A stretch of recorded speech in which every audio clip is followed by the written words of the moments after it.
The bar was dimly lit, the kind of place where broken hearts and tired souls found temporary refuge. I wasn't supposed to be there that night. I'd sworn off places like this after the breakup, but after a week of empty rooms and colder mornings, I found myself sitting alone with a half-finished glass of bourbon, lost in thoughts I couldn't shut off. "Why do you look like the world just ended?" The voice came from my left. Soft, almost playful. I turned and saw her. Wavy chestnut hair, deep hazel eyes, a confident smile that hinted at both danger and kindness. She looked too bright for this place, like she walked in from a different world. I guess you could say it did. I muttered, trying not to meet her gaze. "Bad breakup?" she asked, sitting beside me uninvited. I nodded. "A week ago. Still fresh." She ordered a drink, then turned back to me. "You don't seem like someone who should be alone." Normally, I'd be wary, but there was something disarming about her. She asked questions without prying. She laughed at my dry humor, and before I realized it, 2 hours had passed. Her name was Lila, and when I told her I worked in crypto investments, she raised a curious eyebrow. "Crypto? That sounds intense." "It pays the bills," I shrugged. She smiled. "I'm a chef. Well, a cook for now at a small cafe downtown. But someday, I want to open my own place." There was a sparkle in her eyes when she spoke about food. Passion. It drew me in. We left together that night, but not in the way you'd think. She just walked me to my car, kissed me on the cheek, and said, "Call me when you're ready to smile again." I did, 3 days later. And that was the start of something that felt real. We began seeing each other twice a week. Long walks, quiet dinners, lazy Sunday mornings. Within 2 months, she was spending more time at my place than her own. She made the apartment feel alive again. Her laughter echoed in the kitchen. Her clothes found their way into my drawers. And I didn't mind. I welcomed it. Moving in felt like the natural next step. She brought nothing but a single suitcase and an old photograph of her mother. Said she had no real family left. I believed her. I wanted to. Her presence was a balm to my bruised heart. I didn't care about her past. I was too focused on the future we were building. For her birthday, I surprised her with a brand new laptop. Sleek, fast, perfect for her to start writing her cookbook like she'd always dreamed. She cried when she opened it. Hugged me so tightly I thought she'd never let go. A week later, she told me she'd lost it. "I'm so sorry," she said, avoiding my eyes. "I had it at the cafe, and someone must have taken it. I feel awful." I was disappointed, sure, but people make mistakes. I told her not to worry. "It's just a thing," I said. "What matters is you." She kissed me like she didn't deserve me. Maybe she didn't. A month later, she said she needed a break, time to recharge. She wanted to visit a beach town a few hours away. "I'll pay for it myself," she insisted. "I just need to breathe." I gave her some money anyway, just in case. That night, she called crying, said she'd been mugged, her purse stolen, phone broken. She used a borrowed phone to call me. "They took everything," she sobbed. "I'm so scared." I wired her more money. She promised she'd be back in a couple of days. Then came another call. She'd fallen on some stairs, twisted her leg badly, needed emergency surgery. She was in a hospital, but refused to tell me where. "Why won't you let me come help?" I asked. "Because you'll think I'm lying," she whispered through tears. "You don't trust me." I hated how she made me feel guilty for asking. And yet, I sent more money. But the doubt began to fester. That night, lying in bed alone, I remembered something, the laptop. I'd installed tracking software on it, just in case it ever got lost. I hadn't checked it in weeks, not since she claimed it was stolen.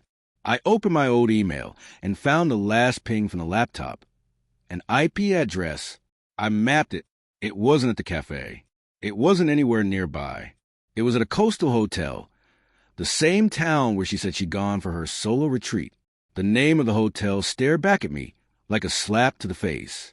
I drove there the next morning, rage boiling under the surface, but my hand steady on the wheel. The receptionist recognized the photo I showed. Lila, arm in arm with a tall man. Checked in 5 days ago. Room 407. I knocked. No answer. But I waited and waited. Then, hours later, they returned, laughing, tanned, holding hands. She saw me before he did, her face drained of color. Surprise, I said quietly. For a moment, the hallway was frozen in silence, the kind of silence that crackles with tension and unsaid words. Lila dropped her sunglasses. The man beside her, tall, lean, confident, looked from me to her, confused at first, then wary. You know him? He asked. She didn't answer. Her lips parted, but no sound came out. Yes, I said coldly. She does. He put a protective hand on her arm, as if shielding her from a threat. I nearly laughed. Me? The threat? I took a step forward. I'm the boyfriend. Or at least I was, until I realized she wasn't just lying. She was running a damn playbook. Lila finally spoke. I can explain. Save it. My voice was sharper than I intended. You lost a laptop? Mugged on vacation? Fell downstairs? Emergency surgery? All eyes. She opened her mouth again, but he stepped forward this time. Maybe you should leave, he said calmly, but firmly. I locked eyes with him. And you are someone who knows what she's been through. I raised an eyebrow. Really? Then you probably know she conned me out a few $1,000s, too. That made him flinch. You think you're special? I said, you're just the next idiot on her list. Lila grabbed his hand. Come inside. They closed the door in my face. But it didn't matter. I had what I needed. I didn't come for an apology. I came for the truth. And I got it. Back home, I started putting the pieces together. I revisited every suspicious moment. The missing laptop, the vacation disaster, the fake hospital story. I even went through her old text messages and bank records. I found dozens of small transactions, pawn shops, money transfers, all timed with the story she told. Then came the final nail. I visited the pawn shop in the city center where the laptop was sold.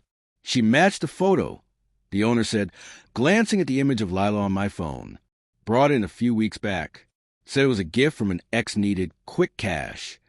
Did she come alone? He hesitated. No, there was a guy with her. Tall, dark hair. Seemed close.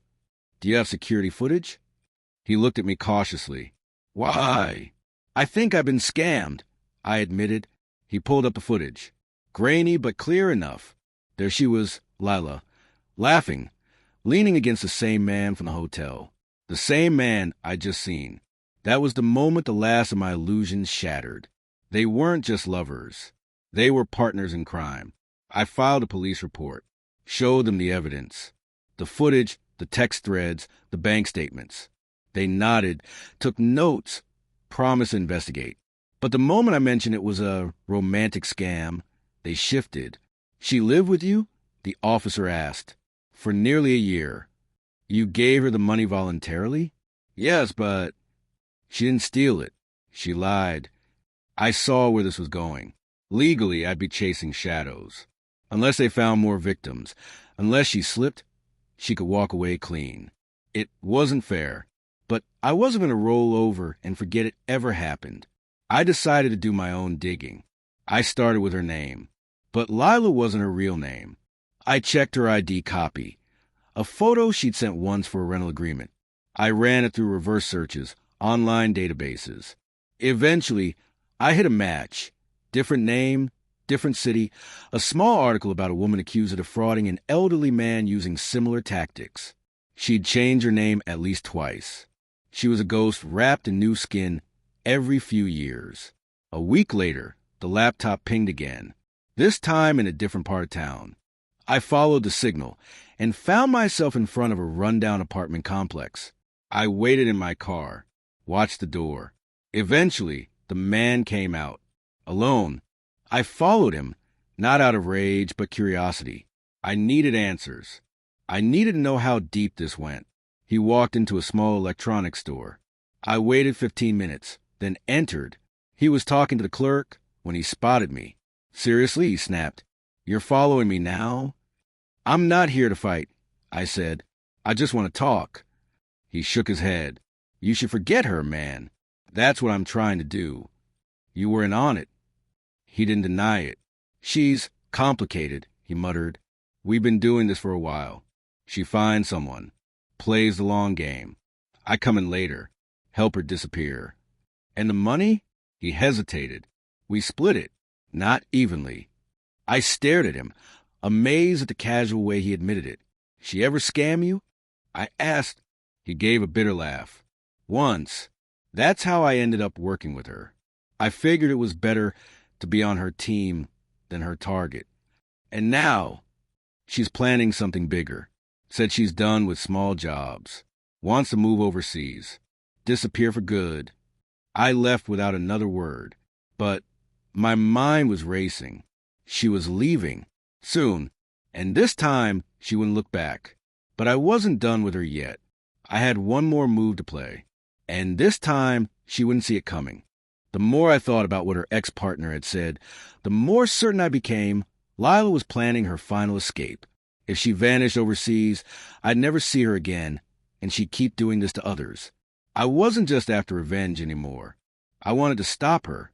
I needed a plan, one she wouldn't expect, one that would bring everything into the light.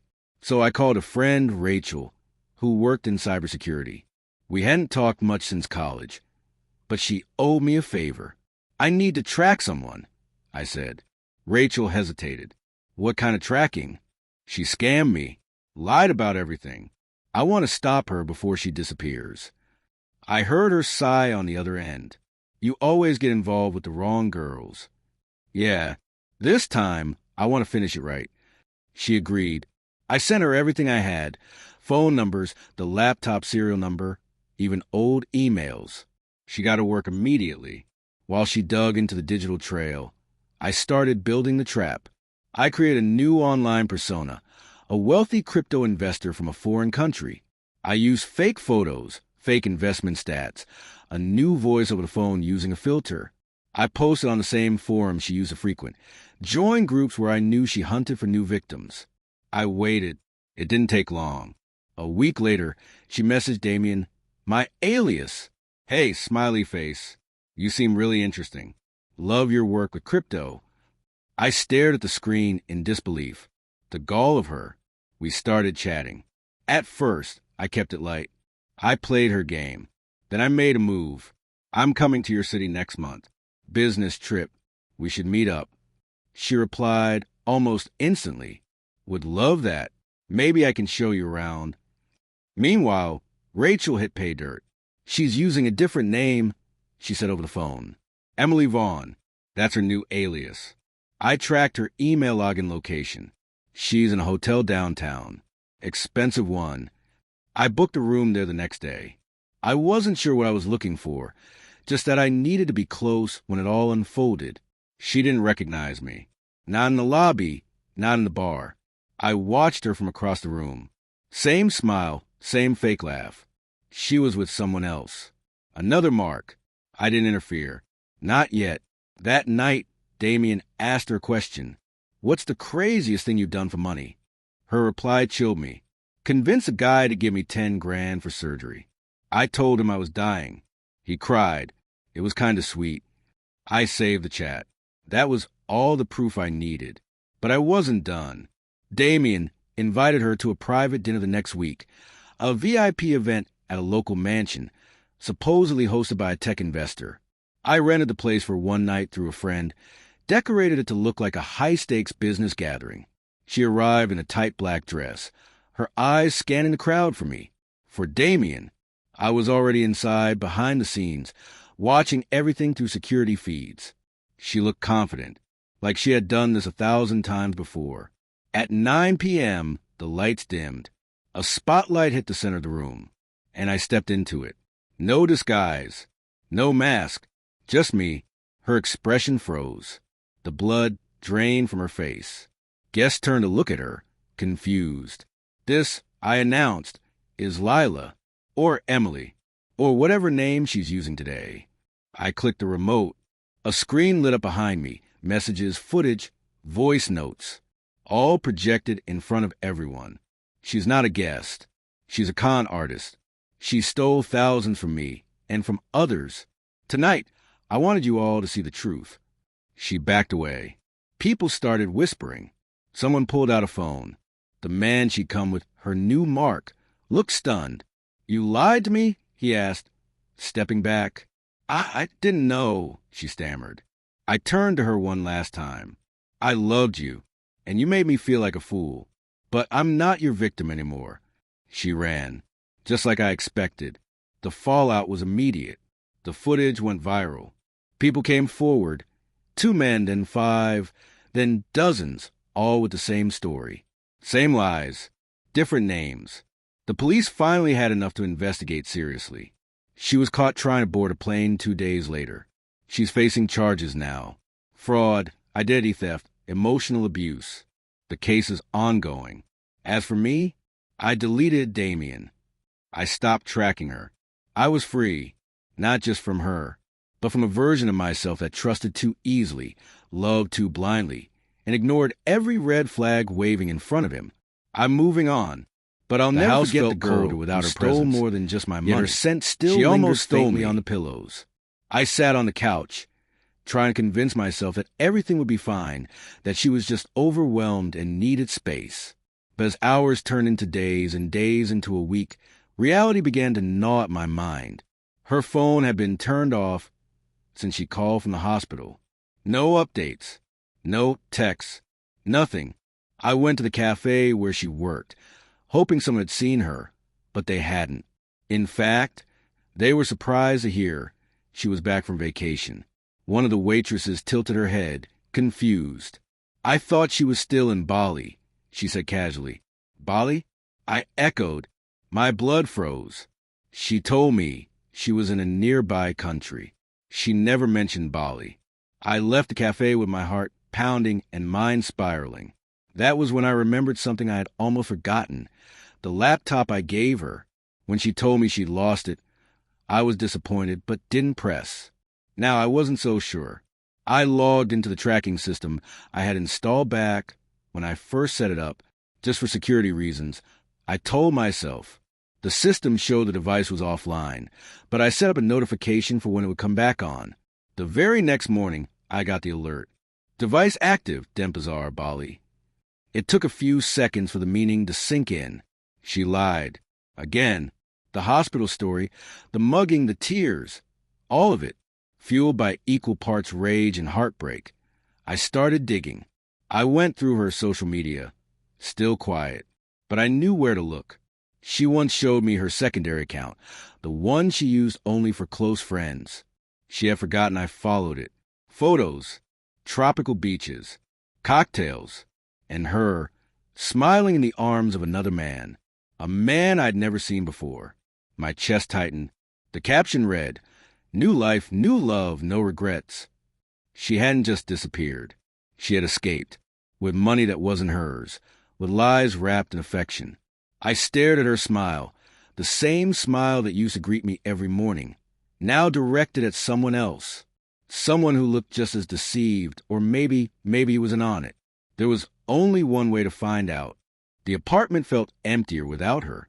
It had only been 2 days since Alina had flown out, yet every corner of the living room whispered memories of her laugh, the way she'd curl up on the couch after work, the scent of her perfume still lingering in the hallway. I tried to convince myself this was just a temporary feeling, a normal reaction to a loved one going away. But something gnawed at me from the inside. It wasn't just absence. It was silence. Total, calculated silence. She used to text all the time. Photos of food, random selfies, late-night miss you messages. Now, just a single message. I landed safe, love you. That was it. No updates, no voice notes, no pictures. Just nothing. I gave a few days. People deserved to unwind, right? Maybe she needed space. Maybe the resort had bad reception. Maybe, and this was the hardest one, maybe she just needed a break from me. I almost believed it, until something strange happened. On the 5th day, her phone went offline completely. I tried to call. No ringtone, no voicemail. Just a dull, robotic voice repeating that the number was unreachable. I stared at the screen, hoping it would suddenly light up a message or a missed call. But it remained black. That night, I sat at my desk, staring at the laptop she used to borrow from me before I gifted her one of her own. A thought struck me. What if that laptop could tell me something? A long shot, but worth trying. I logged into the tracking software I had installed months ago. Not because I didn't trust her, but because I was paranoid about theft, especially after spending a fortune on it. I didn't even know if it was still active, but when I opened the dashboard, my heart skipped a beat. The laptop had just gone online. Location: a beachside hotel in Spain. Alina hadn't mentioned Spain. She told me she was going to Italy, Florence, specifically. I zoomed in on the map, trying to convince myself it was a mistake. But there it was, blinking on the screen, a perfect GPS pin dropped on a luxury resort far from the city she'd mentioned. I sat frozen for a long moment. My mind raced through possibilities. Had her plans changed? Was she meeting a friend? Was this a layover? But something didn't add up. The next morning, I reached out to the hotel using a fake name and a made-up story about wanting to surprise my sister. I asked if she was checked in under her name. At first, they refused, but after a bit of persuasion and a lie about a family emergency, they confirmed she was indeed staying there. But she wasn't alone. There was a man checked into the same room. They wouldn't give me his name, but I didn't need it. My heart already knew, and it ached in a way I hadn't known was possible. I closed the call and just stared at the floor. I didn't cry. I didn't scream. I didn't even move. I just sat there, stunned by the weight of betrayal pressing down on me. The woman I had opened my heart and home to had walked away without a word and was now on vacation, not with girlfriend, not with family, but with another man. How could she do this? She had cried on the phone. She told me she was mugged. She told me she needed money for surgery. I wired her everything I had left in my emergency fund. I was being played. From the very beginning. The gift, the stories, the tears, all part of the act. And the worst part was, I still loved her. I wanted to hate her, but I couldn't switch it off like a light. Not yet. I decided to get answers. Real ones. I printed out the GPS log. Every payment I made to her, every text message she ever sent me. I wanted to see it all with my own eyes. Every sign I had missed. It was like watching a movie in reverse. One where the twist had been there the whole time, and I just hadn't noticed. I contacted a friend who worked in cybersecurity. He owed me a favor. I asked if he could track the IP address from which the laptop had connected, get screenshots of activity, anything. He hesitated, but when I told him everything, he agreed. 2 days later, he called. I don't know what kind of game she's playing, man, but you were definitely a mark. She's not just with some guy. They've done this before. I found a chat log on an old encrypted forum.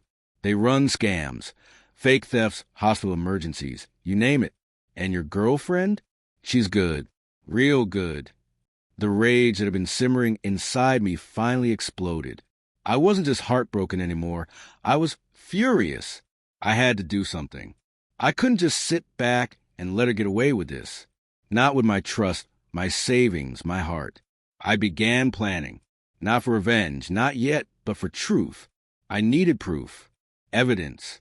I wanted to look her in the eye and ask her why she chose me, why she thought I was dumb enough to fall for it all. But most of all, I wanted to stop her from doing it to someone else. Because if she could lie to me so easily, someone who loved her, she could do it to anyone. And she would. Not on my watch. The deeper I dug, the more surreal it became. Every piece of the puzzle revealed a new, darker layer to the woman I thought I loved. Alina wasn't just a liar. She was a professional. I couldn't sleep. I couldn't eat. I stopped going to the gym, barely checked my trading accounts. My life became a crime board of sticky notes and printouts, maps, photos, bank receipts, and a red string of questions that all pointed to her. And him, the man at the resort. I finally saw him. It happened late at night, when my friend from cybersecurity, Leo, called again. Check your email, he said. I pulled something from a hotel guest's public Instagram account. You're not going to like it. I opened the file. There they were. Alina, in a bikini I had bought for her on her birthday.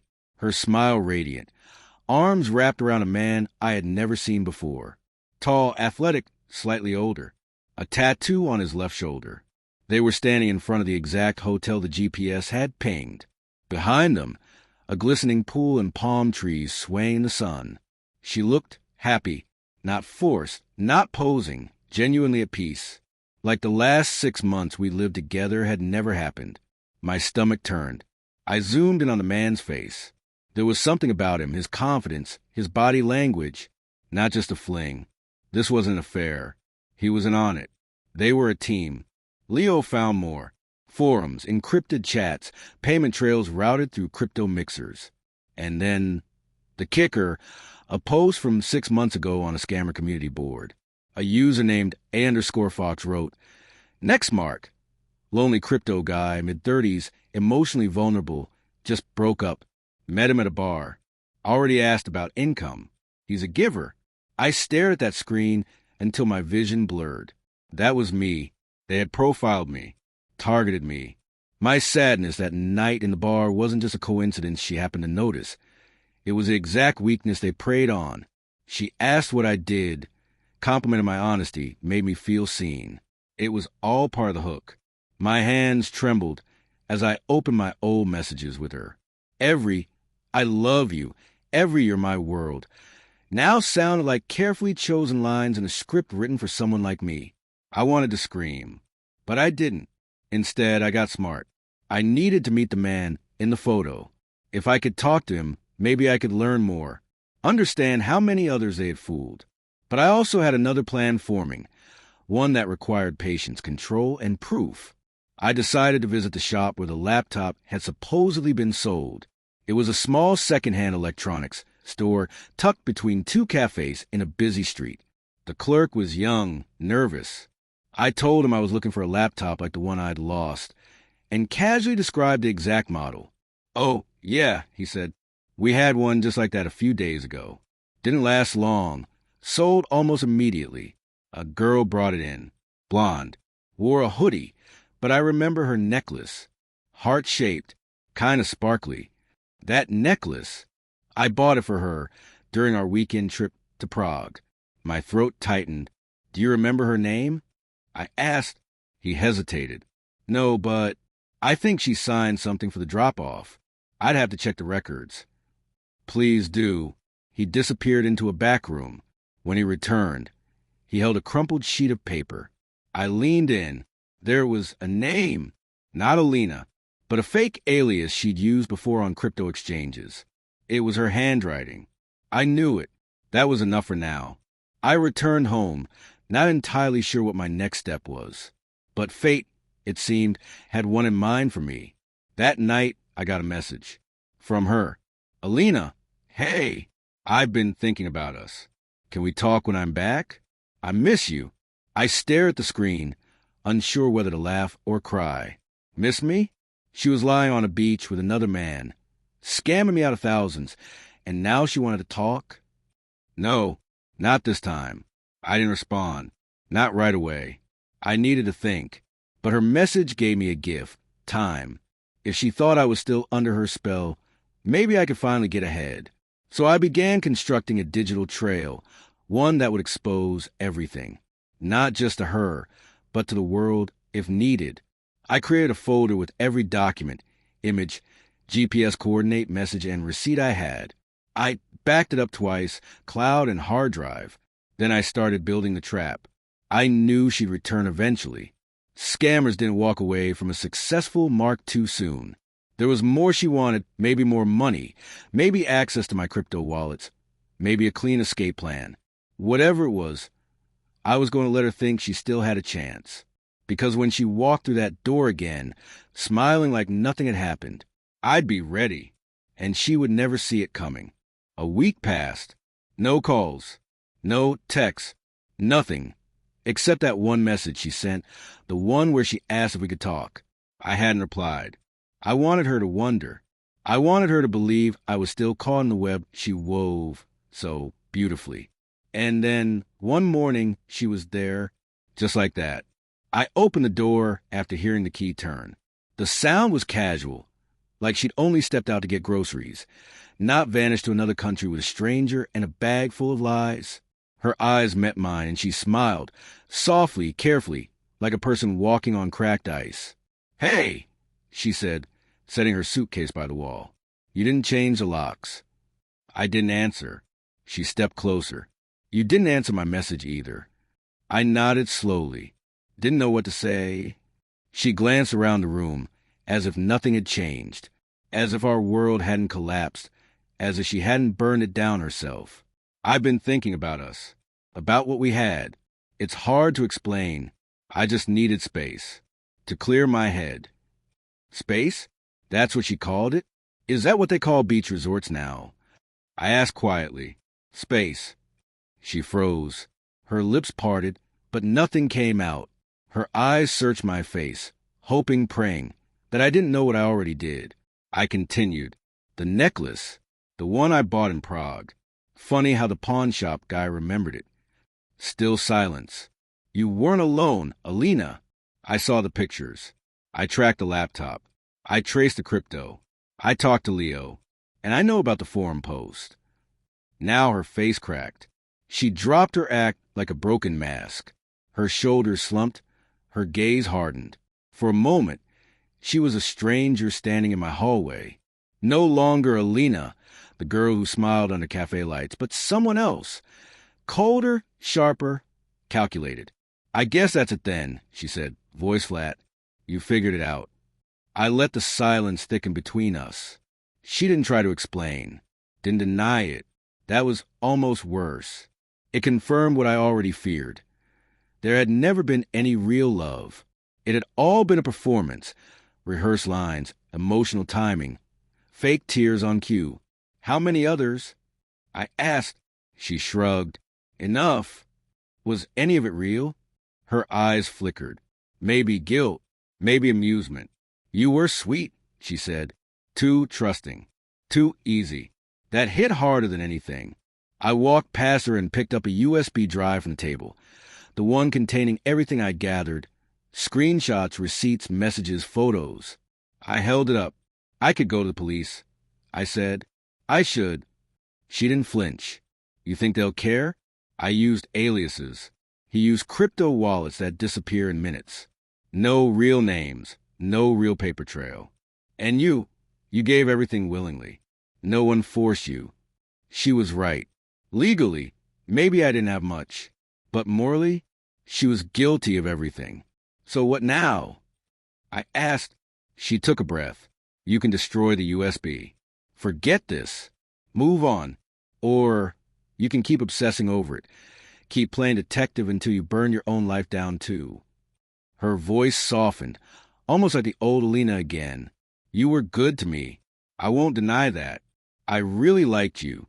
But this is who I am." She reached for the door. "You'll see me again," she said, not as a promise, but as a warning. And then she was gone. I stood there for a long time. My chest felt hollow, like everything I had ever believed about us had collapsed into a black hole of manipulation. But I wasn't broken. Not anymore. I walked back to my desk, sat down, and opened a new file. Title: The Girl I Thought I Knew. Maybe she was right. Maybe I was too trusting. But I was also a writer. And this time, I would tell the story. Not for revenge, but for every person like me who gave their heart only to be handed back a dagger. The file grew longer each night. I wrote in bursts, piecing together the broken timeline like a crime scene investigator, noting every inconsistency, every red flag I ignored, every lie that sounded just close enough to the truth to be believable. The hardest part wasn't the betrayal. It was realizing how deeply I'd wanted to believe her. But writing wasn't enough. There were too many unanswered questions, too many blank spaces between her stories and the truth I'd uncovered.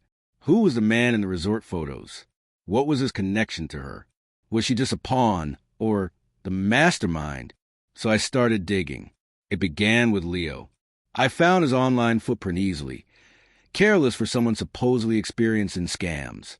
He had a profile on an obscure tech forum, where users discussed crypto wallets, mixing services, and ways to anonymize transactions. His posts were frequent, confident, even arrogant. I messaged him using a burner account, looking for a way to recover stolen assets. I wrote, "Had a situation. Think you can help?" He replied within hours. "Depends. What kind of assets?" We started talking. He didn't know it was me. I used a different name, changed my style, dropped details that would throw him off. The more we talked, the more he revealed. Eventually, I slipped in a line. Worked with a girl once. She was sharp, knew how to move product. Went by a, "You ever cross paths?" Silence. Then, "Maybe." That was enough. I backtracked to the pawn shop. Asked the owner to describe the guy who brought in the laptop after Alina. Middle height, beard, wore a hoodie. Sounded like Leo. Piece by piece, the puzzle formed. They were partners, sometimes lovers, sometimes not. They targeted people like me. Vulnerable, newly single, looking for meaning. She drew them in. He handled the back end. Transfers, cash outs, crypto exchanges. But there was a third name, one I hadn't heard before. In one of Leo's forum posts, he referenced someone called Vera, said she was the one who trained them both, the ghost behind the curtain. She was careful. No pictures, no accounts, just a name whispered between the lines of their plans. I became obsessed.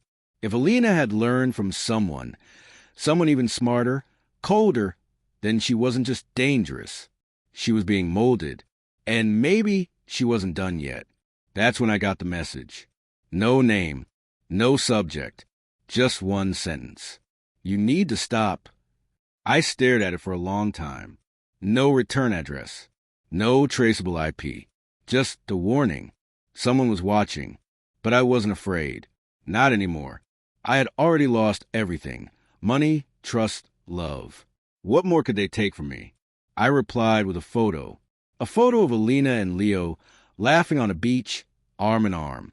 One I had enhanced from a blurry image in the background of another vacationer's Instagram story. The caption I typed below it: "Too late." I never got a reply.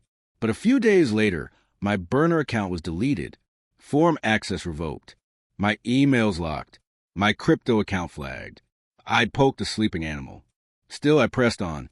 I visited the cafe where Alina claimed to have worked. The manager remembered her. Barely. She worked there for 3 weeks. Quiet, polite, left without a word. No notice. But he remembered something else. She had come in recently. Just 2 days ago. She wasn't alone. A woman with jet black hair, tall, dressed in a blazer and sunglasses. She didn't speak much, but something about her made the manager nervous. Said she paid in cash, and the two of them sat in the corner for nearly an hour, talking in low tones, sometimes arguing. Then they left. My pulse raced. Was it Vera? Was Alina back in town? I checked local CCTV near the cafe. The manager let me look at the parking lot feed. Frame by frame, I scanned the cars until I saw it. Her, Alina. Different hair, different clothes, but unmistakable. She looked straight into the camera for a second, almost like she knew it was there, like she wanted me to see her. She wasn't hiding. She was playing. I downloaded the footage. I zoomed in. Her expression was calm, confident. She wasn't done. Neither was I. The more I chased the truth, the more I realized how deep the deception ran. Alina hadn't just taken my money or vanished with a smile. She had orchestrated every step with precision. The way we met, the timing of my breakup, her comforting presence when I was most vulnerable. It wasn't coincidence. It was design. And I wasn't her first. I found 2 men. The first was an IT consultant from Prague. His story mirrored mine almost perfectly. Met in a bar, whirlwind romance, shared an apartment. Then, a stolen laptop, a vacation turned robbery, a call from a hospital requesting urgent funds. Word for word, the same act. The second was a teacher from Valencia. Quieter, more reserved. She played the role of struggling artist with him. Pretended to be haunted by a traumatic past. Got him to open up, lent her money, just until she was back on her feet. Then disappeared. In both cases, Leo was involved. Sometimes as a distant figure, sometimes as her fake brother, a friend in need, or even an anonymous voice on the other end of transaction. It was a rotating cast, but the lead was always Alina. I reached out to both victims. The man from Prague, Daniel, responded first. We talked for hours. He shared screenshots, voice notes, even a photograph of her sleeping next to him. It chilled me. It could have been my life, my bed, my story. He told me something important. She thrives on emotional debt. If you feel sorry for her, she wins. Valencia's teacher, Miguel, was less responsive at first, but eventually called me. He hadn't told anyone what happened. His shame ran deep. I understood that too well. But when he learned I was building a case, collecting evidence, trying to expose her, something shifted. "I'll help," he said. "I want her to know I'm not broken." I compiled everything. Dates, accounts, flight info, pawn shop receipts, phone logs, even IP pings from the geolocated laptop. It was overwhelming. And still not enough. Until I found the key. A picture on Vera's barely used Facebook profile. It was old, from 2018. Blurry.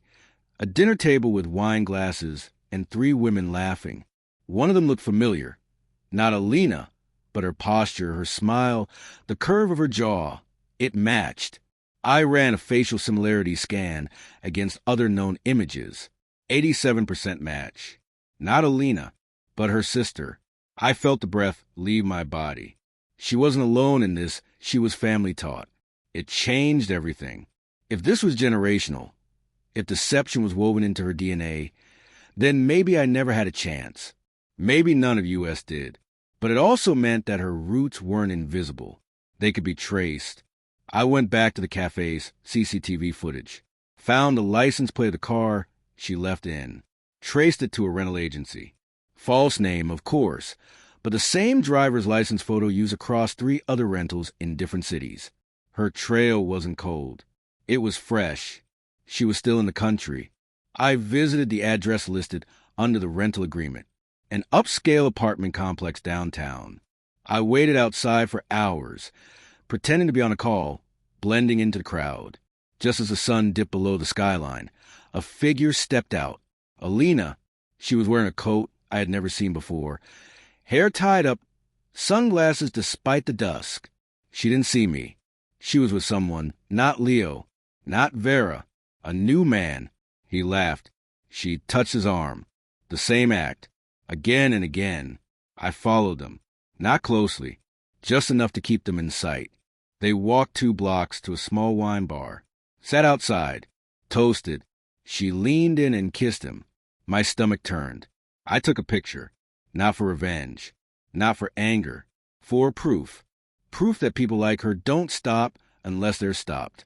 I messaged Daniel. She's active. I have a location. Want to end this. His reply was immediate. Tell me where. Daniel flew in the next morning. We met at a quiet cafe, away from the center, the kind of place where nobody asked questions and the coffee came bitter.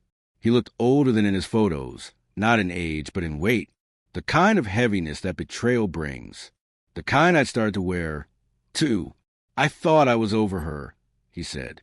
Turns out I was just avoiding the ending. I nodded. Today we right ourselves. We spent the afternoon setting everything in motion. Cameras, recorders, backup drives. I had already written a report with everything I'd gathered. Her aliases, her accounts, the sequence of scams. Daniel added to it, bringing his own documents, voice recordings, texts. But the most important thing was the plan. We had to catch her in the act. No ambiguity, no deniability. She had already slipped through the cracks too many times. If we wanted the police to take this seriously, we needed her exposed.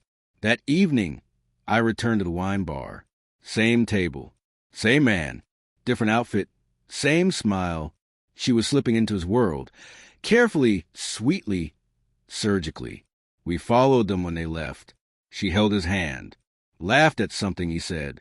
Tilted her head just so. It was performance art. And she was brilliant at it. They reached the apartment complex around 10 p.m. Daniel waited near the back exit, while I stayed in front. We wore earpieces connected to small mics. My hands were shaking, not with fear, but with adrenaline. Months of confusion, pain, humiliation, all boiling toward this one moment. We had given her enough time to settle. At 10:30, I buzzed the building from the front intercom. "Delivery," I said. No reply. I tried again. "Alina?" There was a pause, then a buzz. She let me in. I climbed the stairs 2 at a time. Her door was slightly ajar when I reached it. The apartment smelled like expensive perfume and red wine. Music played softly in the background. She stood in the center of the room, barefoot, a glass of wine in her hand. "What are you doing here?" she asked. No panic, no surprise, just quiet calculation. I wanted to say goodbye. I replied. She raised an eyebrow, amused. "You could have done that by text." I took a step inside. "You're not even going to deny it?" "Deny what?" she said, smiling. "That we had something? That it ended badly?" Her voice was soft, persuasive, still working the angle. I held up my phone. "You know what I mean." Her eyes flickered, just for a second. Then the man from earlier stepped out from the hallway. He froze. "Everything okay?" he asked. I looked at him. Young, clean-cut, probably convinced he'd found someone special. My stomach twisted. "Actually, no," I said. "She's lying to you, just like she lied to me, just like she lied to him." Daniel stepped into view from the hallway behind me. Alina's face changed. The smile slipped. Her glass tilted in her hand. "What is this?" she whispered. "Reality," Daniel said. The man looked between us, confused. "Wait, what is going on?" Alina opened her mouth, but I cut her off. "We have everything," I said. "The files, the accounts, the proof. If you want to talk to the police, we're happy to walk there with you." Silence. Then, unexpectedly, she laughed, soft at first, then louder. "You think this is justice?" she said. "You think exposing me changes anything?" She stepped closer, her eyes locked on mine. "I didn't steal your hearts," she said. "You gave them to me." The words hit harder than I expected. "You lied," I said quietly. "I told you what you wanted to hear," she replied. "That's not lying. That's survival." Daniel clenched his fists. The younger man, the new victim, looked like he'd been slapped. "I didn't know," he said. "God, I didn't." "You never do," she interrupted coldly. I looked at her, not with hatred, but with clarity. "You're not invincible," I said. "This ends here." I hit send. A pre-scheduled email went to the local police, attaching every file we had compiled. Every name, every detail. Alina's expression froze. She turned to the man beside her. "If you ever cared about me, you'll stop them." He didn't move. And just like that, she knew it was over. We left her standing there, alone, shaken, her carefully constructed world cracking under its own weight. On the way out, Daniel turned to me. "Do you think she'll go to jail?" I shook my head. "Maybe not today. But this is the end of her Alina game." was reported No the more next day. shadows to The hide. The authorities didn't take long to respond. The evidence spoke louder than our words ever could. Screenshots, voice recordings, bank statements. Even the sale record of the laptop from the second-hand shop. Everything lined up. By the end of the week, she was taken in for questioning. She denied everything at first. She claimed the laptop was a gift from me, that the man with her on vacation was just a friend, that she had no idea about any complaints or investigations. Her voice was calm, practiced, but the cracks were there. They showed her the records, the overlapping names, the fake emergencies, the sudden withdrawals. Her face finally changed when they mentioned her real name, the one she hadn't used in years. She realized it wasn't just about me, or Daniel, or the others. It was about the pattern. They connected her to at least 4 more victims across 3 different cities. Same tactics, same charm, same damage. And for the first time, the game she thought she controlled was playing against her. Daniel, and I met a week later. No cafe this time. Just a park bench and coffee in paper cups. He looked lighter, not happier, but at peace. "She called me," he said. I raised my eyebrows. "And?" She wanted to apologize. Said she was forced into this life. Said she never meant to hurt me. I sipped my coffee. Did you believe her? He shook his head. No, but I wanted to. That's the worst part. We sat in silence for a moment, watching people walk by. Couples, friends, strangers who looked like they had no idea what betrayal felt like. She's not going to serve real time. I said eventually. Maybe a fine. Maybe probation. Daniel nodded. Still, the mask is off. That's something. It was. It really was. Because for people like her, the illusion was everything. The charm, the lies, the carefully curated identity. Once it was all exposed, what remained wasn't power. It was just a person, alone, small, and seen. I sold the apartment we used to share. Every corner reminded me of the life we almost had. The quiet mornings, the laughter over burned pancakes, her humming while brushing her hair. I didn't want revenge anymore, just distance.